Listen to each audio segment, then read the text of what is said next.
Excellencies, ladies and gentlemen, it is really hard to think of a more fitting location for this important dialogue.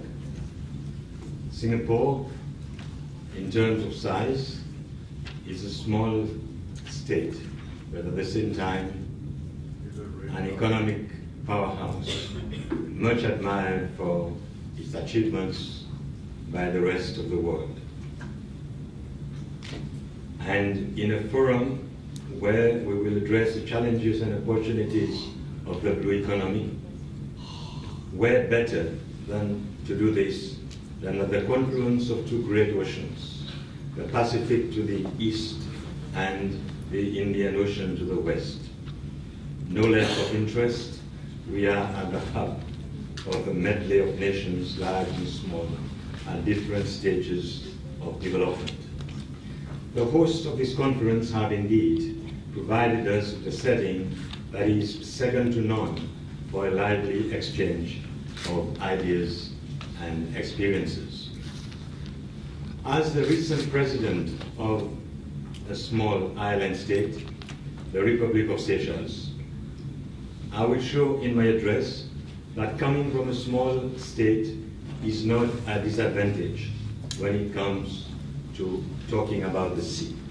On the contrary, it can be argued that living within daily sight and sound of waves sharpens the senses, constantly reminding one of the immensity of the oceans and their importance for the very future of the inhabitants of our planet. What happens at sea matters to us all. Its uses is an issue for humanity, an issue that knows no boundaries, an issue where all voices need to be heard. It is also all too easy to forget that ours is a blue planet, where little more than a quarter of the surface area is comprised of land. How, therefore, can we afford to ignore what oceans have to offer? How can we change our thinking so that we recognize its primacy, not simply in terms of its expanse, but also for its resources? And how can we succeed in our relationship with the sea compared with the mistakes we have made on the land? It is to find answers to these pressing questions that I have over the last few years explored the potential of what is now widely known as the blue economy. But let us not forget also that blue is the new green. The green economy preceded the blue. During the last quarter of the 20th century, the world finally woke up to the fact that the wanton use of our environment could not be allowed to continue. Quite apart from ethical considerations, there were compelling economic reasons to take urgent action, and we were burning our precious forests at an alarming rate, consuming finite mineral resources without regard for what we would do when these ran out, polluting our supplies of fresh water in the face of rising demands. If we carried on like this, it was clear that our very future would be in jeopardy. Time was running out, and only belatedly did nations start to acknowledge the urgency of the situation. The concept of sustainability was brought onto the environmental agenda, leading in turn to the overarching idea of the green economy. Progress since then has been by no means without setbacks, but at least there is now hope. A way forward has opened up. Yet, while the spotlight was first turned on the 28% of the planet that is land, the sea remained in the shadows. At least that too has started to change, and it is no coincidence that important initiatives originated in small island states. In such locations, people were only too aware of what was already happening. Fisheries that were yielding less than with the passing of each year, coupled with the growing threat of climate change. Extreme weather conditions have become more prevalent, while along the beaches the evidence of rising sea levels was all too apparent. Livelihoods were threatened, if not the very survival of low-lying islands. So it was time to speak up, to let the rest of the world know what was happening. Small though, they are in themselves the collective voice of small island developing states, and was increasingly to be heard in the international corridors of power. If one is to point to a critical step in the emergence of the blue economy as a force to be reckoned with, then surely it must be the United Nations Rio +20 conference in June 2012. This important event was held to enable world community to continue discussions about institutional framework for sustainable development in general, and to explore more fully the potential of the green economy in particular. While supporting these main themes, representatives of island nations also saw this as an opportunity to bring still evolving concept of the blue economy into the same world arena arguments were marshaled in a pre-conference report, The Green Economy is a Blue World. And 3 basic principles were proposed. The ocean's great resources should be used sustainably, economic benefits should be distributed fairly, and the carbon footprint of the maritime states should be reduced. In other words, even before the Rio +20 conference, the idea of the blue economy was taking shape and winning support not only amongst small island developing states, but in a larger forum too. As one of the architects of seeds and as a pioneer of the blue economy, I was able to play a crucial role in shaping the idea and in encouraging wider international attention and support. Looking back now, I cannot believe that it is only 4 years since this important breakthrough.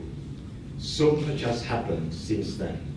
Resolutions passed, policies developed, reports and learned papers published, students writing dissertations. It is not long since people have asked me what the blue economy is and what is different compared with past issues of the oceans. Within this short period, it is my belief, especially in an informed gathering like this one, that we now share the understanding of the concept and that lengthy definitions are no longer necessary. Suffice to say that the blue economy embraces not one set of activities, but many. It is also not confined to any one part of the world. There is something of interest to all nations, large and small, north and south, landlocked as well as maritime. Certainly, not all nations will approach it in the same way, but different aspects will appeal more in different circumstances. There is a common core of ideas, but also the potential for numerous variations. But there is one characteristic that is common to all. The blue economy is not simply about making greater use of the sea, but about making better use of it too. And the way this will be done is by recognizing the importance of sustainability. This is why I think that everyone engaged in work on the blue economy should have a framed copy of Sustainable Development Goal 14 above their desk. And that is Goal 14, conserve and sustainably use the oceans, seas, and marine resources. Without the inclusion of this key concept, the blue economy would be incomplete.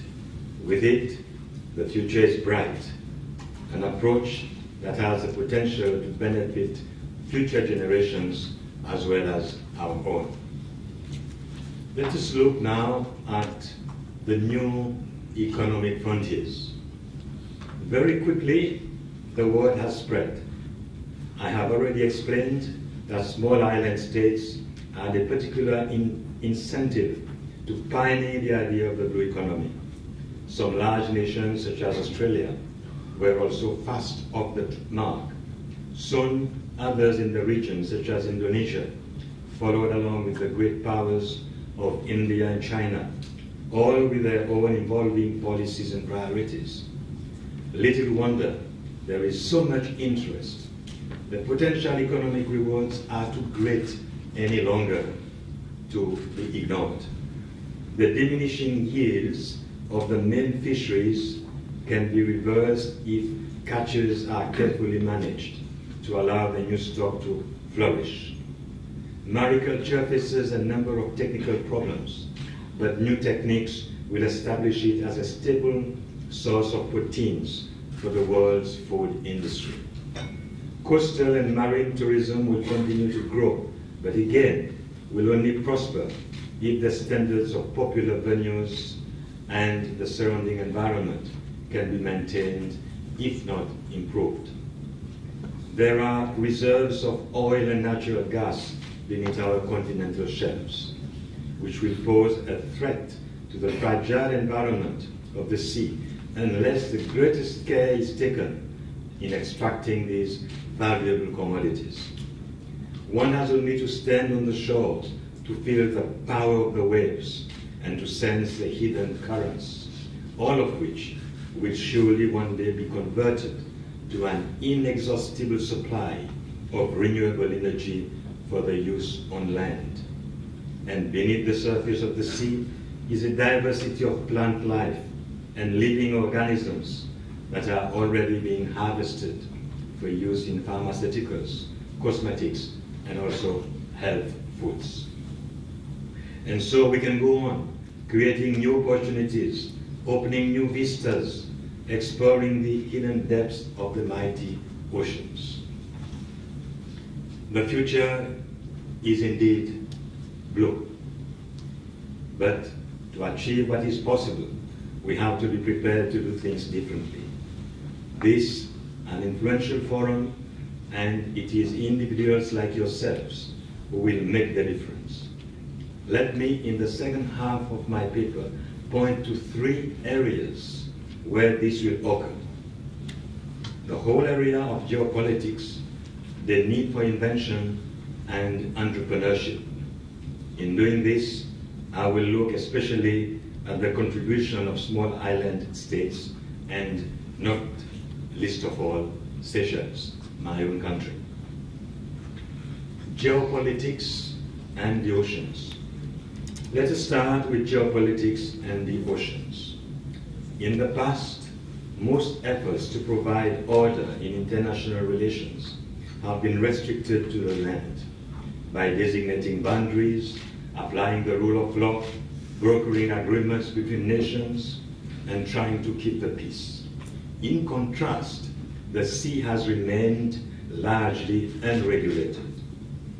Attempts to create clear jurisdictions at sea have to date been limited. Exceptions are the 12-mile territorial waters extending from the shorelines of nations, and beyond these, a 200-mile exclusive economic zone. Within these areas, the littoral nation in question has a major say in what goes on offshore. In my own country, because Seychelles is an archipelago, our exclusive economic zone extends far from the main island of Mahe. This means that whereas the total land of our 115 islands covers no more than 455 square kilometers, the sea within our jurisdiction extends over an area of almost 1.4 million square kilometers, the second largest EEZ in Africa. with by far the greater part of our territory in the form of ocean, and given as well that more than half of our land is protected from further development, it is hardly surprising that we look increasingly to the sea for our economic future. And for us, it is indeed the new frontier. Moreover, to the already large expanse of ocean within our own jurisdiction, we have added a further area to the joint management of the continental shelf, the Mascarene Plateau, which connects us with the southern neighbor, Mauritius. Seychelles and Mauritius were the first countries in the world to make this kind of agreement. But beyond these designated areas, as in all nations, the high seas, covering no less than 50% of the surface of the planet, defy the normal rules of governance. This is not to suggest that these areas are totally beyond the law, as bodies like the International Maritime Authority impose strict rules on the conduct of international shipping. But in most practical respects, they are beyond reach. That is why it is encouraging to follow the progress of the United Nations in bringing forward a new treaty designed to protect the biodiversity of the high seas. It is also encouraging to see the tangible progress that is being made by the champions of marine reserves, led by campaigners like Sylvia Earle, who describe these often vast areas as hope spots. These are all important measures, from the designation of territorial waters to attempts to regulate the high seas. But will these alone be enough? In the end, geopolitics takes to the stage, and small nations like my own will look to great powers, not simply to conform to international codes, but actually to promote them. There can be no guarantee that powerful nations will do so, but we must all work tirelessly to show that cooperation will be in the best long-term interests of us all. I have been fortunate in my time as president to have enjoyed a constructive dialogue with several of them, and my hope is that this cooperative approach will continue in the future. The second way in which we can make a difference is by being more inventive. We should look not simply at the way the sea has been used in the past and replicate that.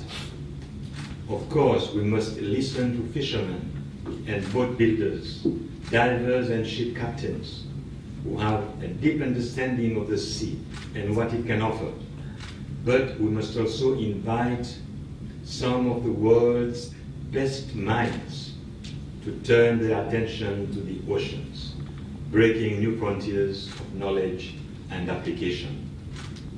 I am an admirer of the former Dutch student, Boyan Slat, who in 2012 demonstrated that the vast quantities of plastics floating in the ocean could be collected, not in a direct way by using numerous ships, but through making use of the natural currents. Let nature bring the waste to collection points, was his argument. And once there, he offered a technical solution to show how it can be retrieved from the sea, using social media to communicate his ideas and to raise funds.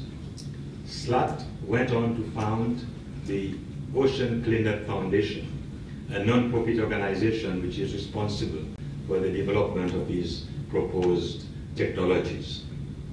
I am also impressed by the example of Iceland, where year on year, a greater percentage of each and every fish that is caught is put to good use. Instead of wasting a large part of a catch, as was traditionally the case, the aim now is to use it all, without exception, with the right techniques to carefully extract the biggest parts that were previously discarded. Prices received for these can be as high as for the main fillet. In this way, without bringing ashore more fish, the value and use of each catch can be increased dramatically. This is something we should all be looking at. Those two examples come from the Netherlands and Iceland.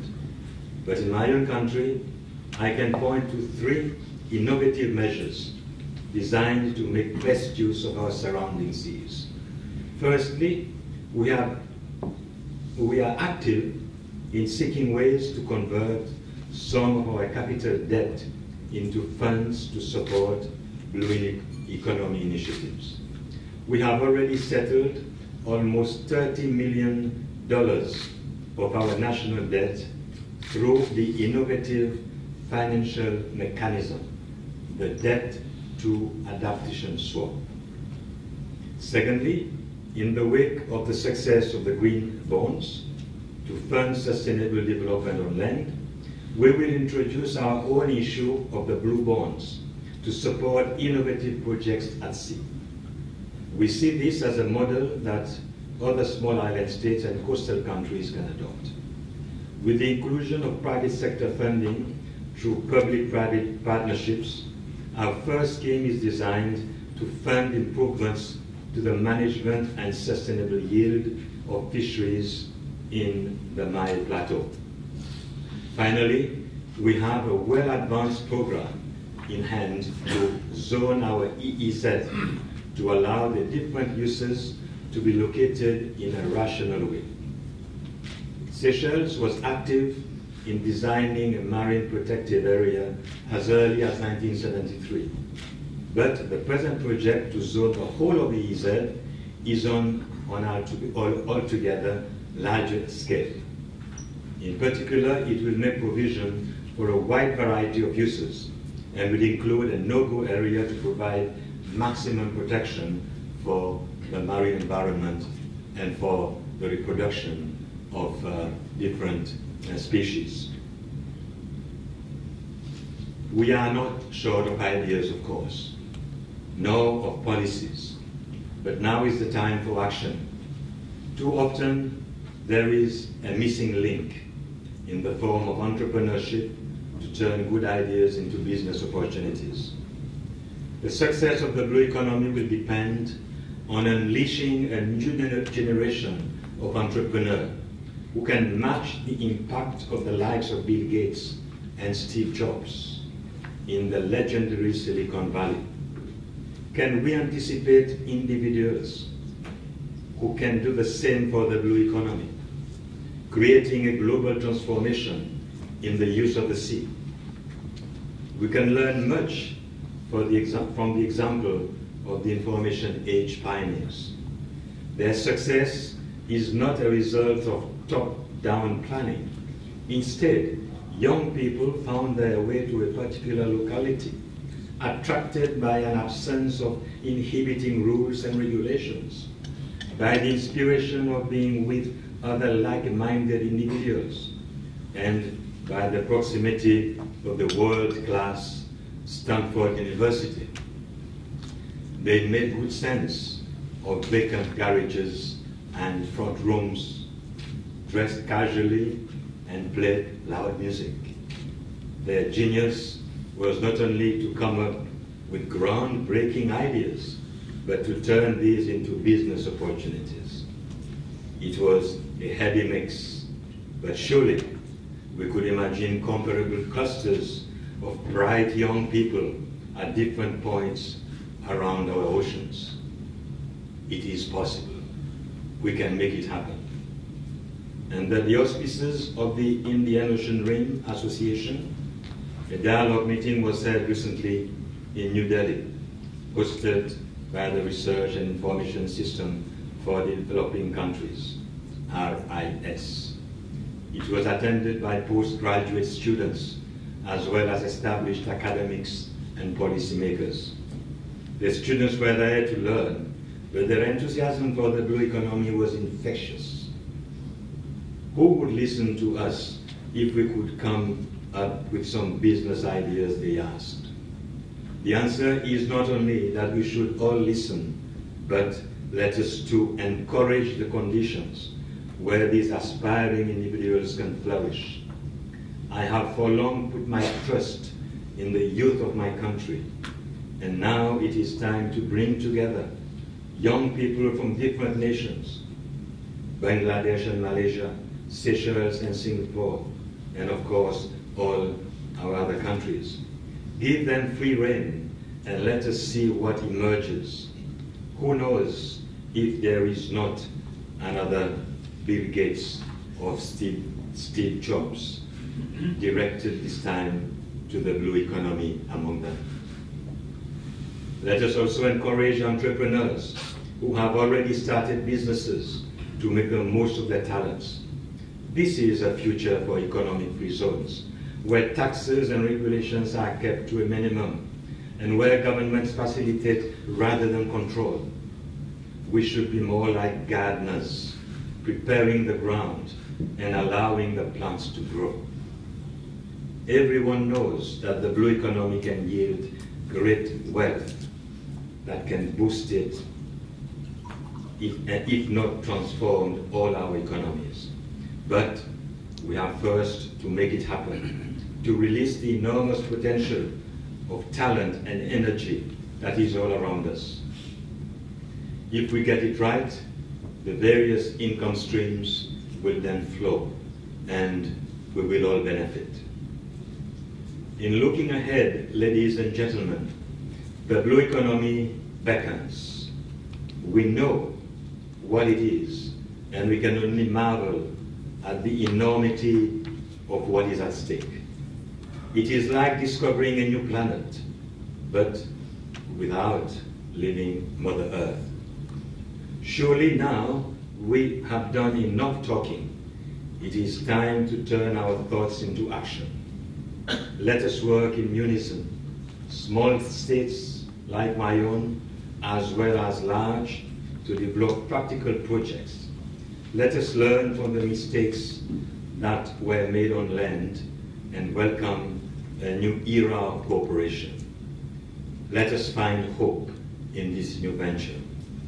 Let us together create the blue economy.